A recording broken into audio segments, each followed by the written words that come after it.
حضرت عمر کا خط دریا میں ڈالا، دریا ایسا چلا کہ آج تک چلتا ہی چلا جا رہا ہے۔ مصر جب فتح ہوا تو حضرت عمر ابن عاص رضی اللہ تعالیٰ عنہ نے حضرت عمر کو خط لکھا، آپ امیر المومنین ہیں، خط لکھا کہ یہاں ایک بڑی عجیب رسم ہے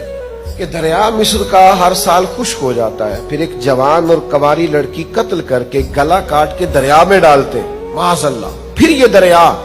دوبارہ سے چلنا شروع کرتا ہے، بہنا شروع کرتا ہے۔ تو اب چونکہ اللہ نے توفیق دی ہے، یہ علاقہ مسلمانوں کے زیر اثر آیا،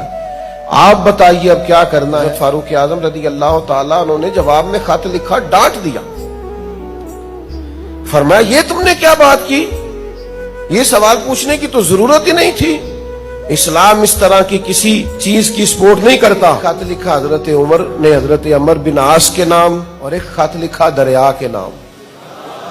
فرمایا دریا اگر تو اللہ کے حکم کے بغیر چلتا تھا تو ہمیں تیرے پانی کی ضرورت نہیں، ہم کوئی بچی قتل کر کے تیرے اندر نہیں ڈالیں گے، اور اگر تو اللہ کے حکم سے چلتا تھا تو پھر عمر حکم دیتا ہے چلنا شروع کر دے۔ حضرت عمر کا خط دریا میں ڈالا، دریا ایسا چلا کہ آج تک چلتا ہی چلا جا رہا ہے۔ تو آپ اپنے رب پر بھروسہ کریں گے، آپ اپنے اللہ پر توکل کریں گے۔